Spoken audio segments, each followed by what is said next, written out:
बहुत सारे लोग आते हैं, कुछ लोग आते हैं, कुछ लोग जाते हैं। एंड जो भी ये निकले हुए हैं, इनकी अपनी जो कॉन्स्टिट्यूएंसीज है, आप उनका हाल देखिए।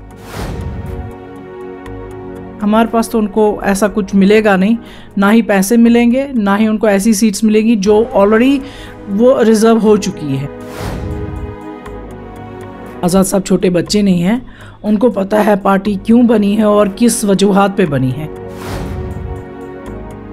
हम कभी बीजेपी के साथ थे ही नहीं, तो आज के बाद भी क्यों होंगे? अगर उनको बीजेपी के साथ ही रहना था तो वो बीजेपी को डायरेक्ट जाते। आने वाले वक्त में आप देखेंगे एक सैलाब होगा, वैसे आज़ाद साहब की एक आर्मी हो गया।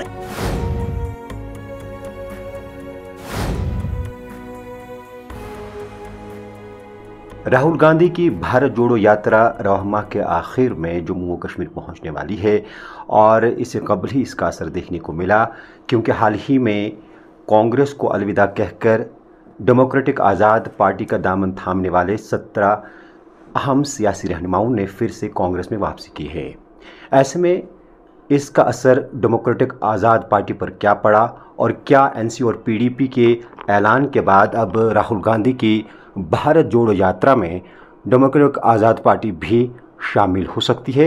इस पर बात करने के लिए हमारे साथ इस वक्त मौजूद हैं डेमोक्रेटिक आज़ाद पार्टी की तर्जुमान सैयद सुजादा अख्तर साहिबा। खुशामदीद है आपका ईटीवी भारत में। जी अस्सलाम वालेकुम और बहुत बहुत शुक्रिया आप लोगों के आने का। सबसे पहले यही जानना चाहूँगा कि 17 अहम चेहरों ने डेमोक्रेटिक आज़ाद पार्टी से किनारा कशी इख्तियार की, ये आपके लिए कितना धचका है और क्या ये जो भारत जोड़ो यात्रा है उसका असर है? ऐसा कुछ भी नहीं है, बहुत सारे लोग आते हैं, कुछ लोग आते हैं, कुछ लोग जाते हैं। एंड जो भी ये निकले हुए हैं, इनकी अपनी जो कॉन्स्टिट्यूएंसीज है, आप उनका हाल देखिए। वहाँ ये लोग खुद लोगों से नहीं मिलते थे, वहाँ के लोग इनसे मिलने आते थे, ये नहीं मिलते थे। एंड कुछ ऐसे हो गए डिलिमिटेशन से, वो कुछ एसटी सीट्स चली गई, कुछ कहीं चली गई, तो अब लगा इनको कि यहाँ तो वो सब चीज़ें नहीं है, तो शायद अपनी मर्जी। एंड वो आधे जो निकले, हम लोगों ने उनको एक्सपेल किया था।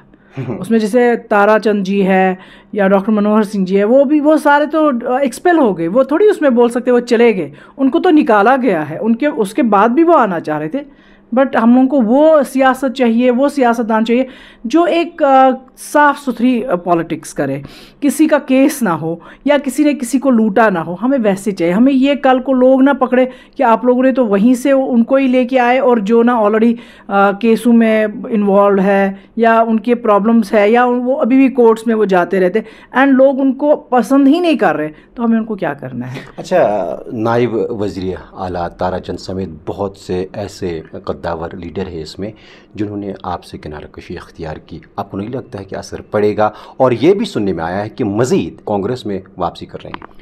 बोलने में तो ये भी आता है वकार साहब डीएपी ज्वाइन कर रहे, तो इसका क्या करें फिर? जिनको जाना है वो जाए। जब तक वो कांग्रेस में थे तब तक तो उन्होंने कुछ ऐसा कमाल किया नहीं।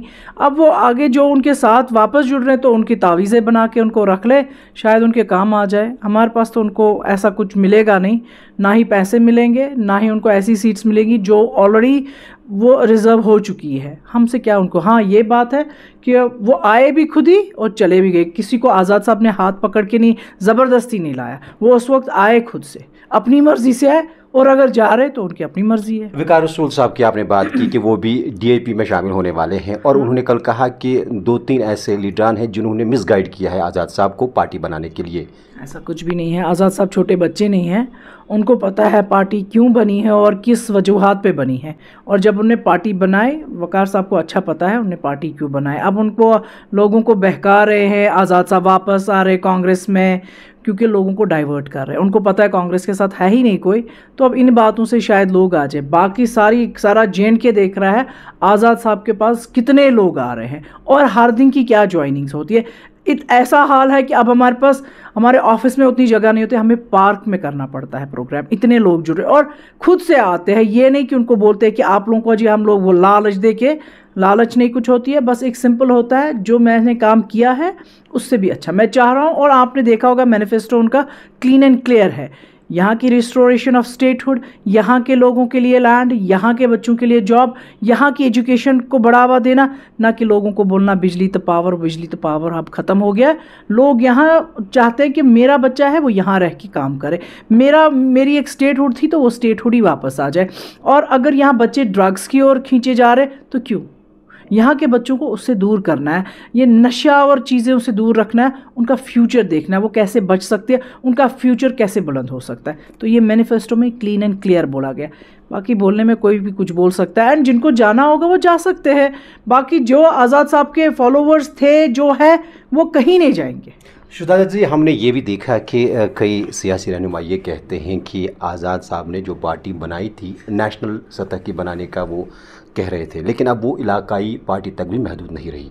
ऐसा क्यों वो कह रहे हैं? वो तो उनको जेलसी बुलवा रही है और कुछ नहीं बुलवा रहा है। वो देख रहे हैं वो कितनी हद तक, कितना दूर दूर तक जा रहे हैं लोग। हम लोग बानिहाल नहीं पहुंच पा रहे, वो बानिहाल के लोग यहाँ तक पहुंचे। हम लोग शर्मिंदा हो गए, इतनी ठंड में बेचारे इतने थतरा रहे थे और फिर भी वो आए। और आने वाले वक्त में आप देखेंगे एक सैलाब होगा, उनकी एक आर्मी होगी। जैसे एक हिंदुस्तान की अपनी आर्मी है वैसे आज़ाद साहब की एक आर्मी होगी, और इंशाअल्लाह बहुत जल्दी वो देखेंगे सब। अच्छा, नेशनल कॉन्फ्रेंस और PDP ने जम्मू कश्मीर में भारत जोड़ो यात्रा का खैर मकदम करने का ऐलान किया है। क्या गुलाम नबी आज़ाद साहब इस यात्रा के साथ जुड़ेंगे? नहीं, ऐसा तो कुछ नहीं। देखिए, हर एक की अपनी मर्जी है, वो जोड़ना चाहते हैं, हर एक का अपना एक डिसीजन है। हम किसी को क्यों बोले कि नहीं जोड़े या जोड़े, वो जुड़ सकते हैं, बट अभी तक हमारा कोई प्रोग्राम नहीं है। आज वो भारत जोड़ो की बात कर रहे हैं, जब उनके पास भारत में वही रूल कर रहे थे तब उनको ये भारत जोड़ो याद क्यों नहीं आया? अब भारत जोड़ो याद आ गया जब पूरा भारत उनके हाथ से निकल जा रहा है। ये भी कयास आराइया की जा रही है कि आज़ाद साहब कांग्रेस में वापसी कर सकते हैं, ये कहाँ तक सच है? ये बस मैंने कहा ना, लोगों को बहका रहे हैं इन्हीं झूठे वादों से। आज तक ये जो करते आए अभी भी वही सियासत चला रहे। अगर आज़ाद साहब को वापस कांग्रेस में, तो वहाँ से निकलते क्यों? एंड इतने अच्छे पोस्ट पे थे, हर एक चीज़ था, तो निकलते क्यों? कुछ तो हुआ है। कह रहे हैं कि आज़ाद साहब को ही गुमराह किया गया। ऐसा नहीं है, आज़ाद साहब कोई छोटी हस्ती नहीं है जो किसी के भी बहकावे में आ जाए। ये लोग उनको गुमराह कर रहे हैं, जो इनने आज तक किया ये इसके बाद भी वही कर रहे हैं और आज तक भी वही करते जा रहे हैं। अच्छा, अहम 17 सियासी चेहरों ने आपसे किनारा कशी इख्तियार की, इसमें बड़े कद्दावर लीडर भी है। क्या आने वाले असम्बली इंतखाबात में DAP को नुकसान हो सकता है? नहीं, DAP बहुत अच्छी तरह से जा रहा है, बहुत खूब जा रहा है। हम लोग रिसेंटली अभी कहीं ताज़ियत पे गए थे, तो ताज़ियत में इंसान कितने लोगों को ही मिलता है, बट वो ताज़ियत ही वो भूल गए।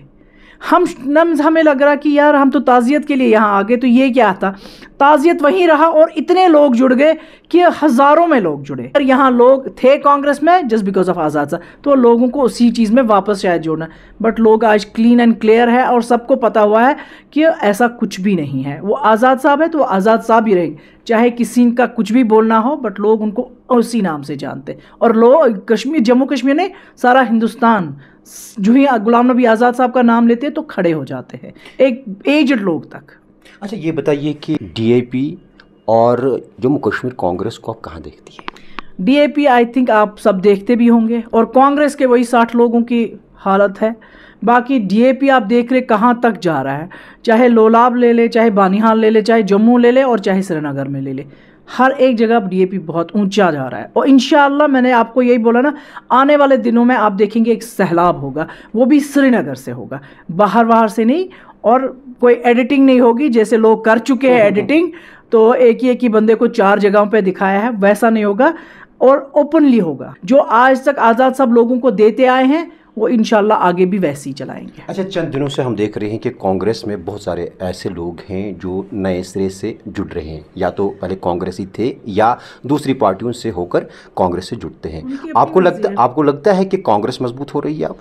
मुझे तो नहीं लगता है। आज़ाद साहब के निकलने के बाद जम्मू कश्मीर में हमें तो नहीं लग रहा है, क्योंकि अगर कांग्रेस स्ट्रांग होती तो फिर लोग भी उनके साथ होते। लोगों के वोट ही बताएंगे कि वो कितने स्ट्रांग है। बाकी आज के टाइम पे आप देखिए, जहां भी आज़ाद साहब एक दिन के लिए भी आते हैं ना, तो सारा एरिया भर गया होता है। कांग्रेस का हाल तो सारी दुनिया को इस टाइम पता है, फिर जीत के ही निकल जाते। गुजरात भी गया, बाकी स्टेट्स भी गए, अब बच्चे क्या है गिने चुने, तो फिर यहाँ क्या हाल है वो पहले से पता है। ये बताइए, हमें ये भी कहा जा रहा है कि डेमोक्रेटिक आज़ाद पार्टी और BJP इकट्ठा आइंदा असम्बली इंतखाबात लड़ने वाले हैं। आज़ाद साहब ने पहले से बोला है कि मुझे बीजेपी के साथ कोई कोलेशन करनी ही नहीं है, तो उनके बोलने से क्या होगा? वक्त फैसला करेगा, उनका बोलना वहीं का, सारी दुनिया को पता चल जाएगा उनका बोलना क्या था और असलियत क्या है। बाकी हम कभी बीजेपी के साथ थे ही नहीं, तो आज के बाद भी क्यों होंगे? अगर उनको बीजेपी के साथ ही रहना था तो बीजेपी को डायरेक्ट जाते और वहाँ तो उनको वेलकम करते, क्योंकि उनका नाम ही काफ़ी है। अगर यहाँ एक सही लीडर है जम्मू कश्मीर के लोगों के लिए, जम्मू कश्मीर की आवाम के लिए, खाली ये गुलाम नबी आज़ाद साहब है। एंड खुद से लोग बोलते हैं कि ये अगर तरक्की आए टाइम उसके, वो आज़ाद साहब ने लाई। बाकी वहाँ जो काम उन्होंने छोड़े हैं वो वहीं हद है उनकी, 300 मीटर का काम नहीं वो कर पाते हैं। जो रोड उन्होंने छोड़ा था उस टाइम, वो आज तक इतने साल के बाद भी कंप्लीट नहीं हुआ। तो ये हाल है हमारी सरकारों का, जो हुआ था आज तक वो क्या बोलेंगे? आपने कहा कि आज़ाद साहब जो भारत जोड़ो यात्रा है उसमें शिरकत नहीं करेंगे, यह आपका कहना है, मगर जो कांग्रेस के कौमी जनरल सेक्रेटरी हैं उन्होंने दो टोक अल्फाज में कहा कि पार्टी के नज़रिए से जो मेल खाते हैं वो इस यात्रा का हिस्सा बन सकते हैं। क्या ये गुलाम नबी आज़ाद की तरफ इशारा तो नहीं? मैंने कहा ना, ये उनका भ्रम है। गुलाम नबी आज़ाद साहब को कोई फ़र्क नहीं पड़ता। गुलाम नबी साहब वो आज़ाद थे, वो आज़ाद रहेंगे। इनके बोलने से कुछ भी फ़र्क नहीं पड़ता है। हमारे को लोगों के दिलों को जीतना है, हमें इन जोड़ों वोड़ों में से कोई फ़र्क नहीं पड़ता है। वो सबको दिखेगा, वक्त आने पे सबको दिखेगा गुलाम नबी आज़ाद कैसे उभर के आएंगे, और उनकी जितने भी लीडर हैं, और वो स्पेशली मैं ये बोलूँ कि वो नए यंगस्टर को मौका दे रहे, जो यहाँ फेसेस वो इंट्रोड्यूस कर रहे हैं, वो नए जो यूथ है यहाँ का उनको इंट्रोड्यूस कर रहे हैं। यहाँ की लड़कियों को मौका दे रहे हैं, यहाँ के लड़कों को मौका दे रहे हैं, आप उभर के आप करें काम। तो ये तो उनको पता ही है कि वो क्या बोलना चाह रहे हैं और वो कहाँ तक सच बोल रहे हैं, उनको खुद को पता है। अच्छा, ये बताइए हमें कि आज़ाद साहब कब तक आज़ाद रहेंगे? क्या इलेक्शन के ऐलान तक या असम्बली इंतखाबात के नताइज तक? आज़ाद साहब आज़ाद है और आज़ाद ही रहेंगे। आज़ाद साहब कभी कि नहीं, उनने एक ही वर्ड बोला, मैं गुलाम मुस्तफ़ा हूँ, बस। बाकी वो अल्लाह की एक डोर को खींचे हैं, पकड़ के हैं। इंशाल्लाह वो उनको कामयाब करके लेके चलेंगे। आज तक जहाँ भी वो गए हैं वो कामयाब होके निकले। इंशाल्लाह वो कामयाब होके ही निकलेंगे। ये सारा जेएंडके नहीं करेंगे। क्यों करेंगे? कुछ भी नहीं किसी के साथ कोलेशन होगी। अगर होगी तो वो बस एक गुलाम नबी आज़ाद साहब बनाएंगे इंशाल्लाह। बाकी पता नहीं है वक्त का। अलबत्ता बीजेपी के साथ कोलेशन नहीं होगी। इलेक्शंस होने चाहिए, इलेक्शन से एक गवर्नमेंट बनती है। यहाँ आप किसी भी ऑफिसर को जाएं, चाहे कोई भी हो, गांव में हो, शहर में हो, किसी भी ऑफिसर को जाए, कोई काम नहीं करते। उनको लगता है हम ही सरकार है। हर एक चीज़ एक वो मेस हुआ है, हैफजर्ड है, कुछ समझ नहीं आ रहा। इसकी वजह आप क्या मानते हैं? बीजेपी क्या देखना चाहती है और किसका इंतजार करती है? बीजेपी उस वक्त बोली थी कि आर्टिकल 370 के बाद एक नया कश्मीर होगा। तो नया कश्मीर अगर ये है तो पुराने का हम लोग तो खुश थे, हम उसी कश्मीर में फिर खुश थे, हमें उधर ही दे दे, फिर हमें ज़रूरत नहीं है नया कश्मीर। अगर ये हाल है नया कश्मीर, तो नया कश्मीर किसको ये बोलेंगे? अब हम लोग भी उनसे पूछते हैं, आप अगर बोले थे जी आर्टिकल 370 के बाद कोई मिलिटेंसी नहीं होगी, अभी भी मिलिटेंसी है।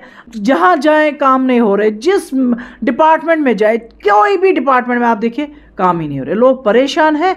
और समहाउ यहाँ तक तो BJP he responsible, because centre में वो बैठे हैं, वो कुछ नहीं कर रहे। यहाँ खाली टूरिज्म का बोल रहे हैं। वो टूरिज्म कहाँ तक है वो ये नहीं कर रहे। वो इंक्लूड किसको कर रहे हैं? जो यहाँ वकेशन आता है वो भी उसको टूरिज्म बोलते हैं। यहाँ यात्रीज आते हैं, पिलग्रिम्स है, जो कि वो आते रहते थे, वो तो पहले से आते हैं, उसको भी यही वो भी टूरिज्म बोलते हैं। वो टूरिज्म कहाँ से हुआ? जिस तरह उन्हें वादे किए थे अकॉर्डिंग टू दैट, तो मुझे नहीं लगता है 0.5% है वैसा डेवलपमेंट। बहरहाल आपने सियासी जोड़ तोड़ और राहुल गांधी की जो यात्रा है उस पर बात की और हमें अपना कीमती वक्त दिया। आपका बेहद शुक्रिया। बहुत बहुत शुक्रिया एंड थैंक्स अ लॉट।